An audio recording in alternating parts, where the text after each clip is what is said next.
小女孩从小体弱多病，每天都要用很名贵的药材来续命，所有人都说她是短命才有家心。亲爷爷更是将小女孩一家都给赶出了家门。殊不知小女孩如此，竟是她本身自带异能，只要一使灵魂激活，便会拥有能解百病，象征富贵，促进植物生长的紫气。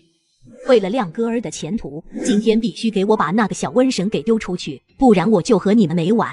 朱氏，你说的这是什么话？暖暖怎么就是瘟神了？他好好的，怎么就要把他给丢出去了？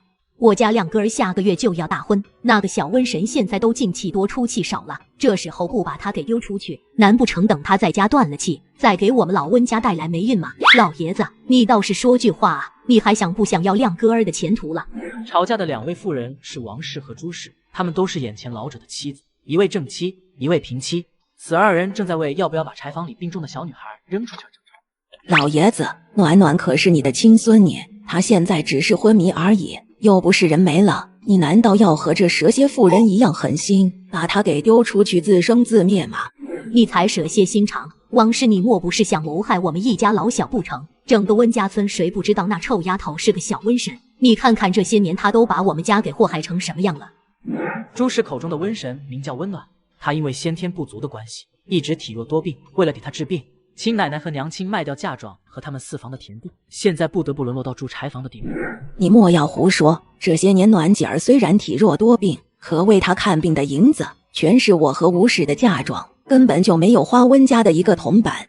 什么叫没有花温家的一个铜板？这些年你敢说你没吃老温家的1粒米，没住老温家的1间房？朱氏想起这些年王氏婆媳花在温暖身上的钱，就恨得牙痒痒。如果不是那个臭丫头，王氏婆媳的那些钱将来可都是他儿子们的。老爷子，你倒是说句话啊，那臭丫头肯定是不行了，下个月亮哥儿就要成亲，如果让她在这柴房里没了的话，那亮哥儿的婚事可就要受影响，触霉头了。不会撑不过这几天了吧？人要是没了，那可就冲撞了亮哥儿的喜事，老大家的运道也就坏了，老四家前途就是被他给拖累的呀。贵枝，楠姐儿要不行了，这都快没气了，你赶紧弄个席子把他卷一卷抬出去吧，你也不想一家子都被他给连累垮了吧？老头子，一家人都是福祸相依的，有什么连累不连累的？暖姐儿也是你孙女，这可是活生生的一条人命，你怎么能狠心说出这话来的？我也不想当个狠心的爷爷，可是大孙子的运道怎么办呀？你不来我来。朱氏见老头子又犹豫什么，就准备亲自动手。王氏发现后赶紧上前阻拦。朱氏，你想干什么？还要抢人不成？今天我还就抢了，绝对不能让这个瘟神害了我一家。就在双方冲突要升级时，一道虚弱的声音忽然响起：呜，好吵！娘，你们别吵，暖姐儿醒了。醒了又如何？我家亮哥儿可是状元之才，要是被这瘟神给连累了，我绝对不会放过你们。暖姐儿才不是瘟神，你嘴巴放干净点。哼，状元是这么好考的吗？这老温家以为老娘想的呀？如果不是这些年掌家权都在你朱氏手上，老娘早就搬出去住了。搬一个字，斩钉截铁。虽然不是铿锵有力，但也是能让周围的人听清楚。暖姐儿，你说什么？我们搬出去，我不想当个亮哥的考状元。朱氏和王氏在屋外争吵时，温暖便穿过来了。只是刚刚一直在接收原主的记忆，所以睁不开眼睛。哼，那个亮哥根本就不是什么状元之才，他要是能考上，除非老温家祖坟炸了。朱氏和大房的人都太会算计了，便宜爹娘和奶奶根本就斗不过他们。现在若是可以趁此机会搬出去，摆脱他们，那简直是美滋滋的事情。娘，暖姐儿说搬，那我们并搬。进来的男人叫温家瑞，是温暖的亲爹。刚才他出去给温暖抓药，没想到就这么一会子功夫，家里就闹翻了天。好，搬，暖姐儿想搬，我们就搬出去。也好，先搬出去几天，等暖姐儿病情稳定了，我们再搬回来。朱氏听到他们现在说要搬出去，心里那叫一个高兴，立马从身上掏出了1两银子，有点肉痛的递了出去。这间柴房原本是你们的，现在我用1两银子买过来，以后别想着回来连累我们。这个温家上房、厢房和柴房全部都是王氏的嫁妆银子修建的，现在就连这柴房也保不住了。这要是将柴房也卖了，以后还怎么回来住啊？温老爷子听了还想说些什么，被朱氏一个眼神给瞪了回去。1两银子买这1间柴房足够了，怎么的还想赖着不走啊？这瘟神要是害我家亮哥儿考不上状元，你对得起温家的列祖列宗吗？王氏最受不得刺激，他听了这话，一把夺过朱氏手中的椅子。谁要赖在这，我怎么就对不起温家的列祖列宗了？我的孙子比你儿子还多呢，你再说暖姐儿是瘟神，我可就不搬了。你孙子的确多，可是有用的却没有一个，不是病就是废，不想赖着就赶紧搬吧。银子你也收下了，以后千万别回来连累我们。温暖听着朱氏话里的个性，眸子里燃起了一束小火焰。要不是姑奶奶现在连说话都吃力，就凭你敢这么说，姑奶奶就能对废了你。以后且走着瞧。你放心，以后就算我们一家流落街头，都不会回来连累你。10年河东，10年河西，咱们走着瞧。到时候你别上门来求我。呵，你想什么呢？出了这柴房，你们一家子能不能熬过这个冬天都不知道呢。还10年河西，能盖上一间屋子都算你厉害。到时候我叫你一声祖宗。不用你操心，入冬前我们一定能住上新房子的。哈哈哈，笑死人了！有你在，你们4房还想住上新房子，简直白日做梦！赶紧收拾东西，天黑之前给我搬出去，不然别怪我不客气。说完这话，朱氏便拉上温暖的头，免得老头子又偷偷补贴王氏这个。暖姐儿，你有没有觉得哪里不舒服？我没事的，奶奶，我好爱你哟。温暖直接朝着王氏撒娇，小嘴儿像抹了蜜似的，把王氏给哄得开开心心的。王氏忽然有种拨云见日的感觉，这些年的罪没白受。哎呦喂，我的小乖乖，奶奶这些年可没白疼你，这从鬼门关走了一遭回来，小嘴儿都变甜了。娘，那我们现在要搬去哪儿呢？去哪儿我这心里也没个数，一时半会儿我们……奶奶，村尾不是有个草棚子吗？咱们先搬去那里住吧，现在还没入冬，也不冷的。村尾有一个草棚，那是前2年闹旱灾时，逃荒的人在温家村落脚时留下的。我看可以，等会我找村里的兄弟一起去修补一下，好歹能遮风挡雨，也不算露宿街头。也好，那我们这就过去吧。这鬼地方，我是真的一刻也不想多待了。傍晚时分，温家瑞用板车载着温暖，一家人浩浩荡荡地离开温家，来到了村尾的茅草屋前。家瑞啊，你先带暖姐儿去屋里休息，别让她着凉了。好的呢。温家瑞将温暖抱到屋里铺好的床上，说是床，其实就是在地上铺了些稻草。暖姐儿，咱们只能暂时先撮合在这休息了。爹，我没事的，你们今天搬家都忙1天了，快休息吧。一家人忙完后也都陆续躺下休息，很快便进入了梦乡。除了温暖，晚饭全家都把干的让我吃了，可是依然没吃饱，现在饿得真的睡不着啊。温暖正郁闷着，突然觉得掌心痛得他看向自己的掌心，发现那里多了一团紫气。温暖下意识地握紧拳头，看了下旁边，还好还好，都睡着了。温暖打开拳头，只见那紫气沿着自己的向上蔓延，从手臂一路蔓延至全身，紫气所过之处，身体传来一阵暖意。好轻松啊，头也不晕了。这紫气难道有治病强身的作用吗？温暖在现代就得到了爷爷的医术真传，他马上给自己号了一下脉。咦，脉象果然强了一些，看样子有了这紫气，自己这身体很快就能恢复了。要不然光靠中药调理既费时间又费钱，这个家太缺钱了。接下来的几天，温暖又用紫气刷了几遍身体，然后他便从只能缓慢行走恢复到了可以帮忙做点轻松家务的人。太好了，这2天暖姐儿身体眼见的好了许多。燕娘，你拿银子去把药钱付了，剩下的都用来买些肉和米，给暖姐儿多补补身体。好的，娘，我这就去。如此又过了2天，吃过早饭后，大家都出去忙了，只留下了温然一个人在家看着温暖，主要还是担心他出意外。现在这具身体除了弱一点，已经和正常人没有区别了，终于可以实施计划了。这几天温暖一直计划着上山找吃的，顺便看看有什么东西能弄来卖了换银子贴补家用。然姐，我们一会儿出去走走吧。三姐姐，你身体差，娘亲说不能四处走的，会吹风受凉的。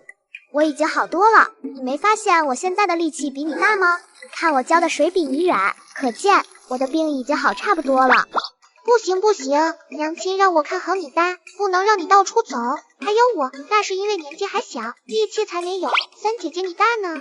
大夫可说过，生命在于运动，多运动身体才会越来越健康。你看，这2天我帮忙做家务，身体是不是越来越好了？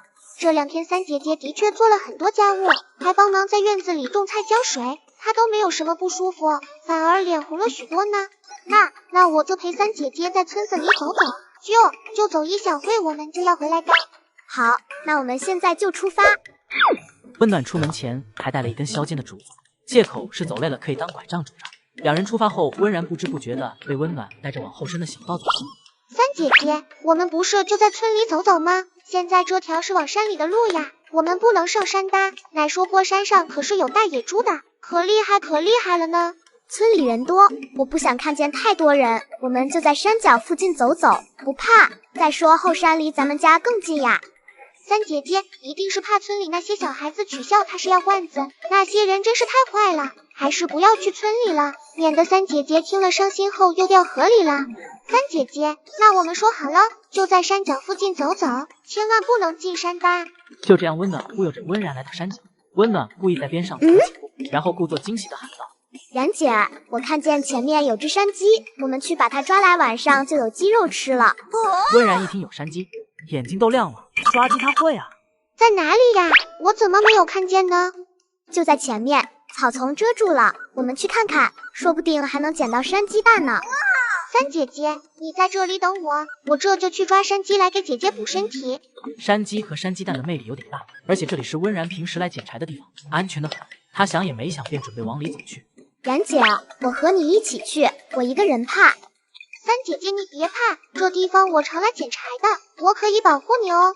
两人说完就往山上走去，山鸡自然是没有看见，但两人运气不错，发现了一堆有野。兔这个字还没说出来，温暖手中的竹子便飞了出去，一下子便扔中了兔子。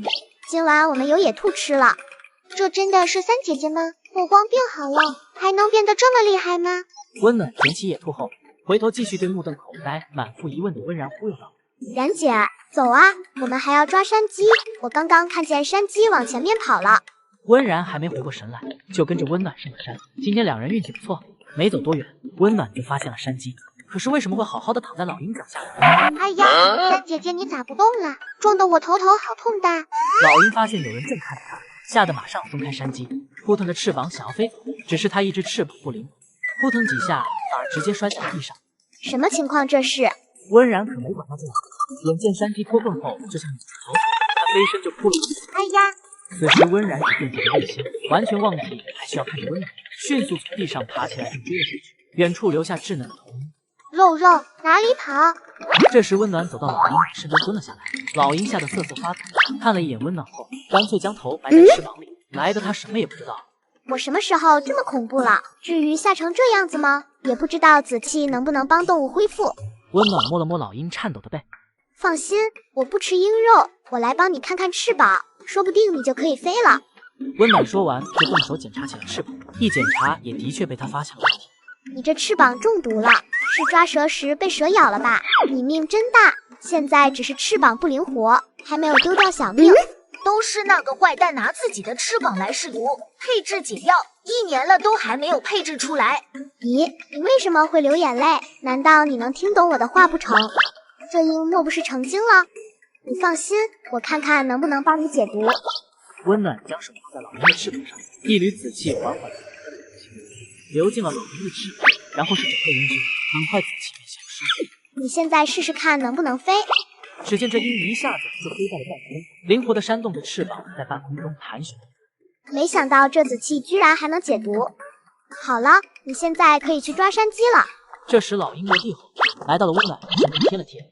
这个小姐姐太好了，不像某个坏蛋专门拿我试药，我要去抓山鸡给小姐姐吃。老鹰表达过感谢后就飞走了。温暖弯腰捡起地上的竹竿，转身去找温然。这时一头灰色的狼从灌木丛中走了出来。十里八乡都嫌弃的小女孩因善心救了一只老鹰，不料被大灰狼发现后强行带走。谁能想到这个经历直接让小女孩在不久的将来飞黄腾达。温暖察觉到身后的动静，迅速转身，只见一头大灰狼正向他走来。呀，这怎么会有狼？然姐那没事吧？温暖担心妹妹有闪失，刚要抛出竹竿解决掉这头灰狼，哪知灰狼直接做出投降姿态，并用可怜兮兮的眼神看着他。这小眼神怎么和刚刚那只老鹰一模一样？莫非这里是妖精山？山里的动物不会都成精了吧？大灰狼发现温暖看着他，就抬头看向老鹰飞走的方向。我是不是不正常了？怎么感觉能看懂这头狼的意思？你身上也有伤，要我帮你治吗？大灰狼摇了摇头，继续看向老鹰飞走的方向。我了个豆，果然又是一只能听懂人话的狼。那就是你的家人有病，需要我去治吗？大灰狼听后点了点头，然后看了一眼自己的后背，示意温暖坐上去。这是要送我去狼窝？我看上去就这么好骗吗？你去带他过来吧，我还要打猎呢。大灰狼仿佛看出了温暖的计划，这两只前脚合十，后带尾巴摇得飞快。呀，成精了，真的是成精了。温暖脑子想着这会成精了，身体却不知怎么就上了这头狼的贼背。不一会，大灰狼就带着温暖来到了一座院子前。不应该是狼窝吗？这分明就是人住的地方呀！温暖还没看清其他人，大灰狼便一阵风般的带着他跑了进去。开门的管家愣住了。大灰这是带回来了个啥？大灰狼将温暖带到了一个亭子面前，里面正坐着一个看书的美男子。是他，那个救了原主的人。男人看见大灰狼驮着个小女孩过来，一双眸眼冷冷地盯着他，而温暖却不慌不忙地从狼背上下来，并指了指大灰狼。他硬要带我来的，说是给家属治病。给家属治病？谁会是一只狼的家属？这丫头莫不是拐着弯来挤兑我的吧？大灰！男人上前盯着大灰，一副没有合理解释晚上就吃肉的模样。而温暖却发现他的一只手臂不自然地下垂着。这手是废了呀！我说那天咋费劲的只用一只手将原主从河里给提溜上岸呢？大灰上前用他的爪子指了指温暖的手，又指了指男人的那只手臂。这是在说我的手可以治好这个男人的手臂吗？天啊，我还有没有秘密了呀？面前这丫头不就是那天落水的小姑娘吗？一看就是体弱多病的，她能帮自己治手吗？但大灰从来都不是一只乱说话的狼。大灰说：“你能帮我治手？”我不会，我没有，别瞎说。小姐姐，你怎么能睁眼说谎话呢？温暖无视大灰的眼神，他就是被这眼神给忽悠来的。原以为只是入个狼窝，谁知这比狼窝更可怕。他的tử气一定不能被外人知道。你撒谎，你是不想帮我治手？才没有。这时天上飞下来了一只老鹰，嘴巴叼着一只山鸡，他将山鸡放到了温暖的脚边，像是妖精，是豹儿。没眼看了，刚拒绝，这证据就来了。怎么也想不到有一天我会被一只鹰给卖了呀！男人看见老鹰飞得如此利索，眸光闪了闪，然后一瞬不瞬地看着温暖。大灰也有样学样地盯着温暖，一人一兽意思明显。这只老鹰你怎么解释？咋感觉脸有点痛呢？这成精的老鹰该不会也是这男人养的吧？小黑，老鹰听到召唤，马上飞到了男人的面前。温暖这时升天的心都有了。我干嘛多管闲事去救这只鹰呀？你的翅膀是他治好的？小黑闻言点了点头。温暖瞬间无语。这只妖鹰是来报恩还是报仇的呀？还好，动物不会说话，不然紫气可就暴露了。幸亏本小姐在现代得到爷爷的真传，不用紫气也能帮她治疗。我可以试试，但不敢保证能治好你的手。姑娘，救命之恩该如何报？男人这时点出了落水救人之事。温暖本就有恩报恩，他可没想过要躲。人和动物可不一样，老鹰翅膀中的毒很微亮，你的手我要看过才知道。如此便有劳姑娘了。男人右手中毒已经1年多没有知觉了，连全国闻名的小医圣也没想到办法。小黑翅膀就是他拿来试毒给弄得利索的，可见这毒有多棒。他能解了小黑翅膀的毒，应该也能解了我右手的余毒。不过他一个小丫头怎么会解毒呢？这时管家跑过来，主子请恕罪，奴才不知道大灰会带人回来，才开的门，奴才这就将这位姑娘带下去。无妨，大灰带她来给爷治手的。管家闻言退到一边，忍不住打量着温暖。这分明就是山下村民的孩子，也不知道他打的什么主意，我一定得好好盯着。姑娘可以开始了。公子请将手放在桌子上，我先帮你号下脉。等等，你都不用脉诊的吗？不用，那只是辅助工具，有没有都没关系。这时男人将手放在桌面上，温暖随即搭上了他的脉搏。片刻后，另一只手。不必了，我的右手毫无知觉。有没有知觉我说了算。男人没有动，他不想用左手抬起右手放到他的面前，这个动作看起来就太蠢了。我总得看过了才能知道如何治，你要是不想治，那便算了。大胆，你敢这么和主子说话？不配合治疗就算了，单靠号脉，姑奶奶我可治不好他的手，我还有事，告辞。最讨厌看病不配合的病人了，我得尽快回去。温然在山上找不到我该着急了，不然下次可就没这么容易上山了。我看你敢。温暖无视袁管家的警告，抬脚准备往外走去。袁管家，你太无礼了，姑娘请留步，刚才下人失礼，还请姑娘莫怪。这丫头人小，脾气比我都大，还没有耐心，算了，不跟这小丫头计较。将手放上来。我的手动不了。男人的意思就是你要号脉我没意见，你自己想办法。温暖闻言走到他身边蹲下，号起脉来，片刻后便收回了手。如何？我家主子的手你能治好吗？有纸笔吗？温暖突然想到原主没有练过字，免得以后穿帮，又立马改口。算了，我字写不好，我说你写吧。袁管家马上取来笔墨纸砚后，温暖口述了一份解毒的药方。除了吃药，还需要配合针灸治疗。针灸需要准备1套银针，当然银子多的用金针也行。袁管家将温暖说的一一记了下来。要今天开始吃，我叫温暖，就住在山下温家村村委那间屋子。银针准备好了，再派人找我试针吧。我妹妹还在山上等我，她找不到我会担心的。有劳姑娘了，大辉不懂事，实在抱歉。大辉，你送温姑娘回去。大辉马上来到了温暖的身边，示意温暖坐到他的背上。告辞。温暖告别后，捡起地上的山鸡和野兔，这些好东西温暖可不会忘了。然后他才坐到了大辉背上。男人看着温暖离去的背影，若有所思。主子，我将这药方拿去给风公子看看，顺便让人打1套金针。这小丫头有点东西，药方看起来也不像假的，里面有几味珍贵的药材，咱主子可不缺，不过还是不能大意。去吧，多准备一些枕巾，再准备一些女子的布料。是，奴才记下了，这就去办。如果那颗豆芽菜真的治好了主子的手，别说赏赐布料了，1两黄金对主子来说都不是事。男人看着管家离去后，抬头吹了一声口哨，小黑马上飞了下来。他已经很久没有飞得这么畅快了。小黑，你告诉我他是怎样帮你医治翅膀的？这是个看了就能让你报复的小女孩。小女孩上山抓野兔，不小心救了一只老鹰，却不知这老鹰竟身怀着惊天秘密。接上集，温暖帮美男子号完卖离开后，美男子便好奇地向老鹰打探起那神秘女孩的一切。小黑，你告诉我他是怎样帮你医治翅膀的？小黑飞出去2刻钟不到就被治好了，连熬药的时间都不够，这一定和刚刚给自己治手的方法不一样。这时男人拿出一本书，翻开后放在了小黑面前。小黑瞅见，便在书上跳起舞来。最终男人得出了一句话，他是用手释放出来的死气帮我治好翅膀的。死气？小黑盯着男人的眼睛，点了点头。能解毒的紫气，现在我倒是能理解他为什么不用紫气帮我治手了，怀璧其罪。呵呵，不过那丫头也想不到一只鹰会识字吧？小黑，这事不能告诉任何人，就连封念尘也不行，不然我用你的翅膀来炖汤。小黑闻言，整个身体瑟瑟发抖，他点头如捣蒜。呜呜呜，这个坏蛋总是欺负我这只鹰，这年头当鹰太难了。人家小丫头救了你，你只送一只山鸡，会不会太没诚意了？小黑疑惑地望着男人，你不觉得应该每天都送几只猎物过去比较好吗？直接这样说不就得了，非得让本鹰显得没脑子。不过主人说的没错，那个小姐姐对本鹰这么好，确实应该好好报答。小黑收回思绪后，扑腾了一下翅膀，直上云霄，而男人则漫步到了大树旁。林星，随着一声话落，一个黑色的身影从树后窜了过来。主子请吩咐。去查一查。是。温暖被大辉送回了原来的位置，这时温然已经在附近到处找他了。三姐姐，三姐姐，你在哪里啊？然姐，我在刚刚抓山鸡的地方。三姐姐，你待在那里别动，我马上就到。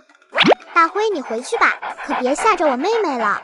大辉听后点了点头，掉头便跑开了。只是他并没有离开，而是在不远处守护着温暖。而另一边，温然已经气喘吁吁地跑了过来。三姐姐，你到底跑去哪里了？可吓死我了，我以为你又干啥去了呢？温暖看着面前的温然，一脸委屈，不过手里却紧紧攥着一只山鸡。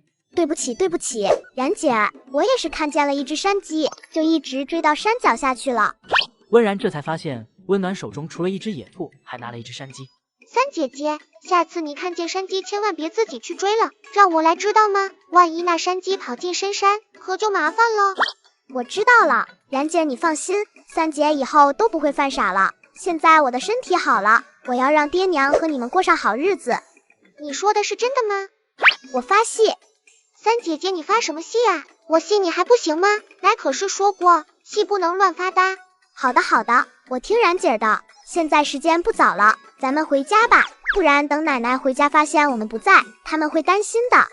三姐姐，你也知道呀，那我们快回去吧。两人下山的路边有一条小溪，温暖看见水里有不少田螺。这边的人好像从来都不摸田螺吃，现在这个时节田螺肉可是很肥美的，不试试可惜了。然姐，我们摸些田螺回去炒来吃好不好？田螺？三姐姐，你是说水里的这锅螺蛳吗？才不要呢，这东西可脏了呢，一肚子泥，吃了会拉肚肚的，拉肚肚就要去医馆看病吃药药的，要花许多银子，可不划算呢。对呀，就是这个罗西，我可是有办法让它吐干净肚子里的泥，那样吃后就不会拉肚子了，主要是很好吃哦。三姐姐，你怎么知道这么多呀？你是不是吃过？可是我怎么不知道呢？然姐，我告诉你一个秘密，你千万别告诉别人。是什么秘密呀？三姐姐，我谁都不说，连洛哥儿我都不告诉他。我落水昏迷的那几天，梦见了很多有本事的人，我跟着学到了不少赚银子的法子。三姐姐，你不会是说这罗西也能赚银子吧？对呀，梦里就有人卖罗西粉赚了可多银子呢，所以想试试。如果是真的，那咱们家很快就能过上好日子了。可惜梦里都不系真的呀，还以为是什么天大的秘密，不就是一个梦吗？哼，我可不是3岁小孩子了。然姐，如果是真的呢？那咱们家就有银子来盖大房子，买地开铺子，而且大哥他们能去上学堂，光宗耀祖，大姐二姐也能回家了。温暖的一番话触动了温然，她也想赚银子，减轻家里人的负担。那好，三姐姐，咱们就多摸些罗西回去试试。你身子弱，在上面等我就好。温然说完，将手中的山鸡塞给温暖，就下水摸起了罗西。温暖早就发现这里水浅，没有危险，也就不和这丫头争了。然姐，这里的罗西就够了，千万别乱跑，知道了吗？我去前面摘2片叶子来装罗西。三姐姐，我知道了呢。不到半刻钟，两人就摸了2包罗西，高高兴兴的回到了家。大灰狼在远处看着他们进了家门，才掉头回去。三姐姐，这些罗西要怎么处理呀？就这样泡上1天1夜，它们就会吐干净肚子里的泥了。然姐，我们来熬鸡粥吧，今天全家都能吃上香喷喷的鸡粥了。好，咱们就吃1只，再留1只和兔兔一起拿到镇上卖。然姐，咱不卖，都吃了，就算卖了不也要买肉吗？三姐姐说的好有道理呀，她就是最近天天吃肉粥，身体才好的这么快的呢。好的呢，三姐姐，咱们把它们都给吃光光。随后2姐妹就开始烧水处理起了山鸡，不过野兔他们不会弄，便留下来等温家瑞回来处理。毕竟1张处理完好的野兔皮毛都能卖上50文钱。1个时辰后，1锅香喷喷的鸡粥便做好了。好香呀！奶奶和娘亲怎么还没回来呀？中午温家瑞和2兄弟是不回来吃饭的，只有王氏和吴氏回家吃饭。今日一早，王氏和吴氏就去隔壁村帮冯地主家浆洗衣服了。今天好像是比较迟呢，可能是活比较多吧，不过应该快了。然姐儿，在家吗？大事不好了，出大事了，快出来呀！姐儿，大事不好了，你娘弄坏了冯地主家的衣服，他家婆子嚷着要赔银子呢，你快带银子过去吧，晚了别出事了。婶子，那要多少银子呀？我也不知道，地主家衣服都是绫罗绸缎做的，可不便宜，我是路过时瞅见的，那家婆子嚷着不赔就报官，打板子什么的。温暖听见2人的对话后，进屋翻出了王氏藏起来的15文钱，戴在了身上。然姐，走，我们去看看咋回事。奶奶和娘亲洗了这么多年衣服，说不定这里面有什么误会。此时冯地主家后门的院子，一个婆子正对着王氏和吴氏口吐芬芳。你们2个破落户，这是我家小姐今年新做的秋装，还没穿过呢，赶紧赔2两银子，不赔我就去告官了。婶子，我没撒谎，这衣服没洗的时候它就裂了个口子，真不是我洗破的，是我做的，我自然会认。钱大姐，这事我可以作证，会不会是买的时候就破了？我呸！这衣服交给你们之前，我还检查过1次，一点问题都没有。你们别想抵赖，快赔银子！这时温暖和温然跑到了王氏。二奶，娘亲，今天怎么这么晚还没回家呀？你们怎么来了？此时钱婆子那双眼睛在2姐妹身上转了又转，仿佛在评估货物的价值。你娘亲将我家小姐衣服洗破了，想他们早点回家，那就赶紧赔2两银子。什么？要2两银子？对，不过我看你这小姑娘挺合眼缘，若能给我家儿子做童养媳，那银子我帮你们赔了。至于温暖，钱婆子一看王氏和吴氏如此紧张，就知道是那个闻名十里八乡的病秧子加温婶了，她可不敢要。吴氏家大女儿就是给他们村前秀才家做了童养媳，听说可能干了，天天被训斥也不吭声。我家要是也有这样一个童养媳，那可享清福了。不可能，你别打我姑娘的主意，衣服就不是我洗破的，这银子我不赔。你别想赖账，不当我家的媳妇，那就赔银子，不赔我就去报官。钱婆子看着胆小的躲在吴氏身后的温然，越看越满意。胆小就好，胆小就能使劲的搓磨。不可能，我娘亲不会将衣服洗破的，是哪一件我看看？你别想随便往我娘亲身上泼脏水。臭丫头，你娘就是将这件衣服洗破的，这么大个破洞，你还想抵赖？温暖接过衣服，看了一眼衣服的破口，有一小处非常齐整，只能是用锋利的剪刀剪破的，不细看都发现不了。弄破了衣服，的确需要赔。暖姐儿，不是娘亲弄的，这银子不能赔。暖姐儿，你别被这个婆子吓着了，我们没有错，不需要赔。三姐姐，娘亲不会说谎的。还是你这个小丫头懂事，有些人白活了这么多年，还没个孩子明事理，你们不赔银子，我就去报官。弄坏别人的衣服确实该赔银子，只是怎么赔可不是你说了算的。你赶紧报官吧，官老爷说赔多少就赔多少，该谁赔就让谁赔。怎么的？你要去报官？对呀，报官。这衣服上的破洞明显就是被锋利的剪刀剪破后又用力扯开的，相信官老爷一定能找出真凶。走，咱们现在就去报官。钱婆子被温暖的话吓得要抢回衣服，被温暖躲开了。这时王氏也想明白了，这衣服就是这个老钱婆弄破的，担心被主家责罚，这是找了个机会嫁祸给我们呢。报官，老婆子我就算被打板子，要一层皮也要报官，绝对不能被冤枉了。你们别想抵赖，说不定就是你们带剪刀来剪破的。我娘亲来这里是洗衣服，带剪刀做什么？然姐儿，你马上去镇上找爹，让爹报官带官差来搜查，我留在这里保护现场。好的，我现在就去。等等，不用报官了，我现在相信这衣服不是吴氏弄破的，不用你们赔了，你们走吧，我还要揪出到底是哪个小蹄子剪破了小姐的衣服。这病秧子怎么懂这么多，还保护现场？这是要是被官差查出真相，我可就完了。三姐姐，那还报不报官呀？吴氏和王氏总算松了一口气，他们都看向了温暖，而温暖则对温冉眨了眨眼，在钱婆子看不见的地方悄悄做了一个不要的手势，嘴上却催促道：报啊，怎么不报？娘亲是这么轻易被人冤枉的吗？不查明真相，有人暗地里将此事赖在娘亲身上怎么办？哼，想栽赃就栽赃，想陷害就陷害，我们家是这么好欺负的吗？今日就让你脱一层皮。好的呢，我这就去。等等，温然听见后停了下来。我都说相信你娘亲了，也不用你们赔银子，这事我自然不会到处乱说，你们快走吧。走什么走？你不说其他人也会说，我就是听我们村的人说后才知道此事赶过来的，悠悠众口，你堵得住吗？那你还想怎样？难道要我去村里到处给人说这衣服不是你娘洗破的吗？给我娘亲和奶奶道歉，赔偿他们的精神损失费、误工费还有工钱，一共2两10文钱。别以为我不知道，这衣服一定是你关系近的人弄破的，然后你就嫁祸到我娘亲身上。你胡说八道，这病秧子是怎么知道的？是不是胡说八道？报官就知道了。冯地主是个大善人，你说他要是知道我娘亲被他府中的下人冤枉，你和你关照的人会怎么样呢？然姐儿，赶紧报官啊！杵在那里干嘛？这就去。等等，我赔。赶紧的，我们还要回去吃饭。我这身子饿不得，饿了说不定就会生病，生病了你就得多赔医药费了。你就不怕你娘和奶奶丢了这份洗衣服的活计吗？不劳你费心，这活计我娘亲和奶奶以后都不需要干了。赶紧的，拖得越久误工费就越多。我现在身上没有银子，明天你娘来洗衣服的时候我再给她。这时一位婆子经过，温暖见后故意大声喊道：那位大娘，钱婆子身上没有银子，你可以帮她去问她家里人拿吗？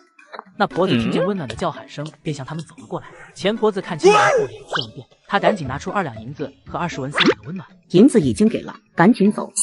还没道歉呢。小祖宗，误会你们了，实在抱歉，可以了吧？别乱喊祖宗，我娘亲和我奶可没有你这样的不孝子孙。此时那位婆子来到了跟前，怎么回事？没事，冯管事，这不我欠他们银子，现在手头有点紧，想迟点还而已。这时温暖故意将衣服递给钱婆子。钱婆子，这衣服你弄破了，记得主动向主子认错，赔银子哦。温暖说完就拉着王氏和吴氏往外走去。温暖之所以揭穿钱婆子，是担心她继续找别人来算计，而冯管事则夺过衣服看后，脸色一变。什么？你居然弄破了小姐的衣服？我不小心的，我这就去小姐面前领话。温暖几人开心的往村里走去，经过温家老屋大门前，与刚开门的朱氏碰上了。朱氏已经听永福婆子说了4房要赔银子的事，朱氏担心他们进来找老头子借钱，故意大声喊道：老头子，家里没银子了，你要是敢拿我儿子赚的银子倒贴别人，老娘就带着几个儿子与你和离，你自己担过吧。王氏听后气得发抖。奶奶别急，很快有人会叫你祖宗的。好，奶奶等着呢。回到家后，王氏和吴氏发现有一大锅鸡粥，吓了一跳。院子里还有一只野兔和一盆子螺丝。这鸡肉是从哪里来的？你们上山去了吗？让冉姐儿这孩子看着暖姐儿到底是不靠谱啊！野鸡是我上山抓的，螺丝也是我摸的。冉姐儿，你还小，我前几天不是说过不能去水边玩的吗？还摸那么多螺丝干嘛？对呀，你们两个乱跑，万一出事了咋办？以后谁再敢玩水去，我给他好看。还有，山脚附近根本没有野鸡，你们是不是进深山了？没有，绝对没有，就是在山脚附近发现的。娘亲，奶奶，我也不能总躺着，多走动身体才能更好。可我不想去村里逛，就让冉姐带我去后山转转，这不就发现2只山鸡和野兔了。是的呢，还有这螺丝在水边弯腰就能摸到的。吴氏又嘱咐了一番后，就去盛粥了。今天温暖可是用2只山鸡来熬的粥。王氏看见了一阵心痛。你们慢慢吃，小心鸡骨头，暖姐儿多吃点，身体才能好。我这碗明显比温然碗里的鸡肉多，这一大家子人总是紧着我吃。想到这，温暖心头一涩，对2位长辈保证道：娘亲，奶奶，我们一家人敞开了肚皮吃，吃完了还有，以后咱们一家子有福同享，有难同当。温暖装了2大碗鸡粥端给奶奶和娘亲，他又往冉姐的碗里加了点鸡肉，直到装不下为止。大家一起吃。暖姐儿，奶奶吃，娘亲吃，大家一起吃。好了，吃吧，都敞开了肚皮吃。王氏说完，大家都动筷吃了起来。等都吃完后，温然还打了一个饱，这是从来没有过的事。奶奶，娘亲，我想到了一个赚银子的法子。暖姐儿想到了什么法子？说来听听。趁农忙的时候卖炒螺丝。螺丝河里一抓一大把，没有人会买的，而且那东西一肚子泥，脏死了。以前有人做来吃，一家人都拉了肚子。那东西的确会吃坏肚子的。于是温暖又将对温然说过的那个做梦的一番话说了出来。王氏和吴氏都震惊了。当初有高人说过，暖姐儿这孩子有一劫难，扛过后可享尽富贵荣华，无人能及。现在暖姐儿的情况和那个高人说的都对上了。奶奶，明天是吃过就知道我说的不错了。这东西水里可是不少呢，咱们就出点调味料，一个农忙下来绝对能赚几两银子。如果真的能吃，确实可以试试。现在一个鸡蛋也要1文钱，1碗做好的肉2文1还碗，这么划算，一定有人买。农忙时大家都累得不想做饭，又需要吃饱吃好才有力气干活，就花2文钱，绝对有人会买。王氏娘家以前是开面铺的，被温暖一点拨就觉得可行。那燕娘，你下午去镇上买些调味料回来，我们先试试。好的，娘。卖螺丝也不是长久之计，这东西很快就会有人摸索出做法，还得去镇上多了解下有什么生财之道。下午温暖午觉醒来后也没什么事情，就去给菜地浇起水来。温暖浇完地后累得不行，便坐在了一旁，看着刚发芽的青菜发起呆来。这些菜要是能快点长大就好了，也不用每天都去山上挖野菜吃。就在这时，温暖的掌心发烫，子期又出现了。这是什么情况？这子期又主动出现了。上次是帮我调理身体，这次是在我想这菜能快点长大的时候。难道县500户就属这户地里长的青菜最好，而这户人却每天挖野菜充饥。长辈不断嘱咐家人要保守秘密，只因长者懂得才不外露放。老人的孙女温暖浇完菜地后，手心突然又主动冒出了紫气。温暖为了印证心中的想法，他将手掌放在一棵菜苗上，紫气缓缓地从中喷起，然后蔓延至整片菜地，一会儿就消失不见了。这比调理身体需要用的紫气可少多了。温暖还在感慨时，地里的菜苗正肉眼可见的在长大。我了个豆，可别再长了呀，不然解释不清了。菜苗终于在温暖的碎碎念里停止了继续生长，他呆呆地看着菜地。紫气居然能够促进植物生长，总归是一件好事。咦，不知道这紫气可不可以改良种子？想到这里，温暖便进屋翻出了吴氏存放好的种子。他意念一动，紫气便倾泻而出，将种子包裹住，开始了改良。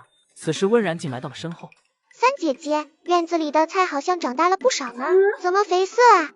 温暖吓得赶紧收回了手。三姐姐，你在干嘛呢？是想用手将这些菜种焐热吗？你看不见吗？这丫头不是应该问我紫气的事吗？看见什么呀？紫气呀，我觉得这些种子发出了一团紫气。三姐姐，你不会是眼花了吧？哪里有紫气呀？不过这些种子好像特别大呢。难道这紫气只有我能看得见吗？这样一来我就放心多了。我逗你玩的，我就是想试试这些种子在冬天能不能种出来，那样冬天我们也能有蔬菜吃了。三姐姐，你可不能祸害种子呀！我们下1年吃的瓜菜都在这里了，粮食不够就只能多吃点菜了呢。你放心，今年娘亲留的多，够用呢。你不想冬天也能吃上新鲜的瓜菜吗？而且我们还能拿出去赚银子。一听可以赚银子，温然顿时兴奋起来。三姐姐，是不是你梦里的人冬天也能种出这些瓜菜，然后卖了赚银子？你有方法对不对？那我们现在就去种吧。没想到梦的这个借口这么好用。当两人来到绿油油的菜地时，温然又想起刚刚找温暖的事情。三姐姐，你快看菜地的菜，我下午出去的时候不是这样子的呀。我觉得应该是这地肥阳光好，咱们淋水还足，这菜就使劲的生长了。我们赶紧将这些种子种了，说不定也长得很快。温暖赶紧转移话题，温然听后马上找地方下种子。等两人种好后，家里人都回来了，全部围着菜地疑惑种。奇怪，一下午菜都长这么大了，这都快能吃了吧？温家瑞发现地是湿的，你们谁浇的水？这时温暖和温然走了过来。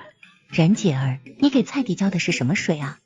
是三姐姐浇的水，我摸螺丝回来就发现菜长大了，我都以为我看错了呢。我睡醒菜就已经长成这样了，就用水桶里的水浇的。说不定这是一块福地，连老天爷都帮我们家搬来这里后，三姐的身体是一天比一天好了，现在连地里的菜都长得比别家的好。真有可能呢，要是这样就太好了，以后光是吃青菜也不用饿肚子了。这事都不要往外说，以后进出院门一定要关好，菜地千万不能被外人看到了。特别是你们几个小的，和你们关系好的小伙伴也不能透露半句，不然咱们连这草屋都没得住了，知道了吗？晚饭过后，一家人在屋里商量起事来。王氏先说了下洗衣服的活计没了，顺便抛出了卖螺丝赚银子的事。温柔还在别人家当童养媳，温馨也在酒楼洗碗，日子一定也不好过，都要想办法接回来，这些都太需要银子了。是啊，现在住的这块福地要尽快买下来，免得夜长梦多。温家瑞曾经是读书人，见识也多，我觉得这法子可以试试。镇上的活计也做完了，明天纯哥和猴哥你们跟我一起去摸螺丝。第二天早晨，一家人起来发现菜地里的菜全都长大能吃了，可高兴了。早饭是白粥配上温暖炒的螺丝和刚长出来的小白菜，好香啊，看着就很好吃。那赶紧吃吧。没一会儿，桌子上的螺丝就消失不见了。太好吃了，吃了还想吃，这香辣炒螺丝绝对有人买。今天这小白菜特别甜，又脆又爽的，这地果然是宝地，一定要尽快将这地买下来才行。菜和螺丝都好吃，我等会一定多摸螺丝，这绝对大卖。早饭结束后，就留下温暖一个人在家，他想着继续上山看看还有什么东西能赚银子。这时天上飞下来了一只老鹰，这妖鹰怎么来了？温暖发现老鹰爪子上抓着2只山鸡，这是给我的吗？温暖见小黑点了点头，便摸了摸它的羽毛，真是一只知恩图报的好鹰。老鹰享受完后，又转头看了一眼院门，难道门外还有？温暖来到门口，果然看见了大灰狼，它嘴上叼着山鸡，背上扶着山羊，有一只报恩的来了。每每幻想过拥有一只会自己去赚钱的宠物，而这个小姑娘只因善心，不光获得了老鹰的恩情，还得到了一只狼的头喂。这时大灰来到了院子里，将嘴里的山鸡和背上的山羊放下。谢谢你们2个小东西，算你们有点良心。大灰听后不满地瞅了一眼老鹰，小黑才小，本狼可是身壮力健、高大威猛的。温暖读懂了他的眼神，那就谢谢大东西了。大灰还没来得及不满，就嗅到了一股香味，顺着香味来到灶台旁，灶台上放着早上留下的1海碗螺丝，锅里还焖着一大锅野兔肉。你们真是2个小馋猫。温暖打趣后，便用竹签挑出螺丝里面的螺肉，喂给他们吃。很快1大碗螺丝就吃完了。2只小东西又眼巴巴地盯着灶台，那个熬久一点才好吃，中午再过来吧。现在大灰，你能带我去山上找药材吗？中午我做药膳鸡和羊肉给你们尝尝。大灰眼睛一亮，点了点头。小黑一听有药膳鸡吃，眼泪不自觉的就从嘴角流了下来。我喜欢吃药，也喜欢吃山鸡，那药膳鸡一定更好吃。小黑迫不及待的飞走摘山鸡去，只留下一地泪水。而大灰等温暖上来后就出发上山了，完全忘记了主子交代的任务。路上温暖发现了一株花椒，示意大灰停下，然后他将整棵树上的花椒都摘光了。这花椒可是好东西，中午正好能用到。大灰发现温暖忙完后，示意跟着他走。没一会儿，温暖来到了一株快要开花的植物面前。